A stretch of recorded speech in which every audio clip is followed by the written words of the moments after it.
When creating animation in motion, you almost always have two methods to choose from: keyframes and behaviors. The basic transform properties of shapes, like position, scale, and rotation, can of course be keyframed to change over time like any other type of layer. And the basic motion behaviors, such as throw, spin, and motion path, can of course be applied to shape layers. But there are properties unique to shapes that are keyframeable, and there is a category of behaviors created specifically for animating shapes. First, we'll explore using keyframes to animate the control points of a shape. In a new empty project, click and hold on the Bezier tool. The pop-up menu reveals a second tool called B-spline. While I tend to use the Bezier tool for drawing shapes, the B-spline tool has some unique properties and is worth exploring. Select it. Click in a few places in the canvas. You'll notice that the line that gets created doesn't pass through the control points like it does with the Bezier tool. Rather, the control points describe the arc of the line. Make 4 points and close the path to complete the shape. Drag each control point to see how it affects the shape. To change the curve at a control point, Command drag on it to make the curve come closer. B-splines are great for making shapes that are primarily rounded like this. Although you can make a hard corner. Right-click on a control point and choose Linear. Let's undo that. Now, any kind of shape, whether it is made with the B-spline tool, the Bezier tool, or any other tool, can be animated so that the control points will move over time. Let's make this shape look like an eye that animates open and then blinks. First, drag down on the top control point to close the eye, and adjust the other control points as needed. It doesn't need to be closed all the way. Then, enable recording by clicking the Record button. Move the playhead to 1 second, and drag the top control point back up to open the eye. Turn recording back off, and play back the first second of the project. Make sure Show Keyframes is enabled in the timeline by clicking this button if needed. Then Shift-select the 2 keyframes and move them forward in time so that the eye stays closed for a moment before it opens. That's how easy it is to animate the control points of a shape. You can animate as many as you like to morph a shape, which we'll do in a separate project. Here, let's just make our eye blink now. To make the eye blink, we don't need to enable recording again, because once you've added a keyframe for a parameter, any changes to that parameter at different points in time will now automatically set keyframes. So, move the playhead a bit past the second keyframe and close the eye.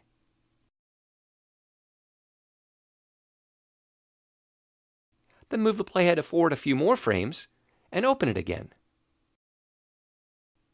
Play that back. It's not doing quite what we want. When the eye first opens, we want it to stay open until just a few frames before it starts to blink. To do that, we can copy the keyframe at the open position and paste it just before the second closed position. First, let's move these 2 keyframes further over so we can see more clearly how the eye doesn't stay open. Choose Window, Keyframe Editor, or press Command 8. In the Keyframe Editor, drag a marquee to select the second keyframe, and then press Command-C to copy it.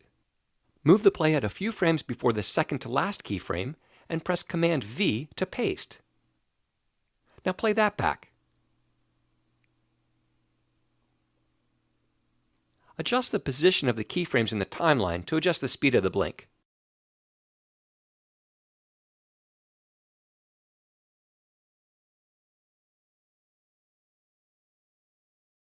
Save your work.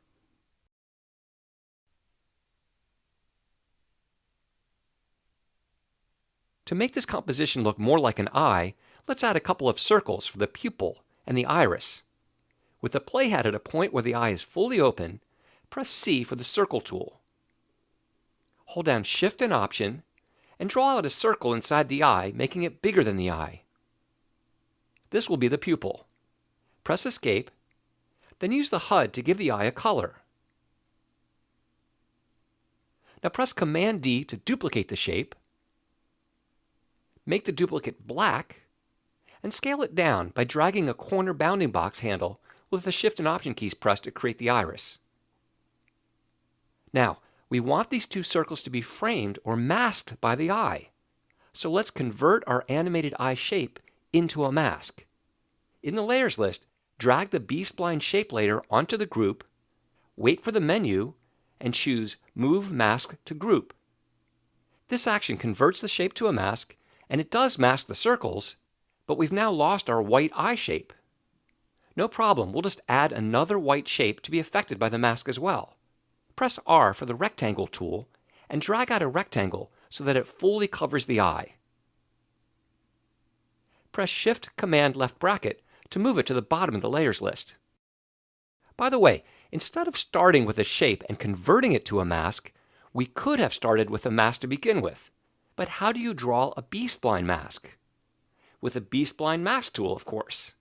Click and hold on the Rectangle Mask tool. There's the B-spline mask tool at the bottom. It works just like the B-spline shape tool, except that it creates a mask on an existing layer or group rather than creating a new shape layer. Okay, let's see how this looks. Move the playhead back home. Select each of the circle layers and the rectangle layer and press I to trim each to start at the playhead.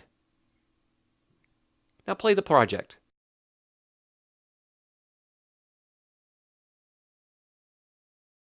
Pretty cool. We have a scary eye opening in the darkness and blinking. It would probably look better if there were two of them. But rather than duplicating, let's take advantage of cloning here. First, rename the group to Left Eye. In the canvas, move and scale the group as needed so that there's room for another eye to the right. Now press K to clone the group. Press F1 to go to the Properties Inspector, open Rotation, and set rotation Y to 180 degrees to flip the right eye over. Drag in the Position X value field to move the eye over directly to the right. Play that back.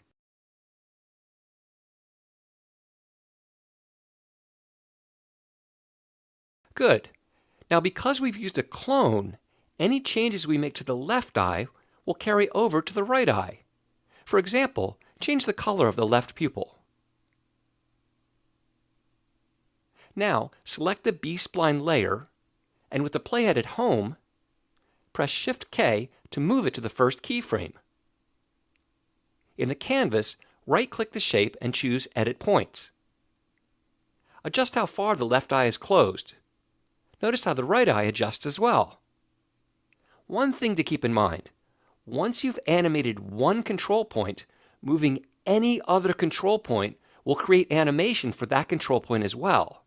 So for example, if the playhead is placed after all the keyframes, and you move another control point, a new keyframe gets added. Play that back, and you'll see that the control point animates.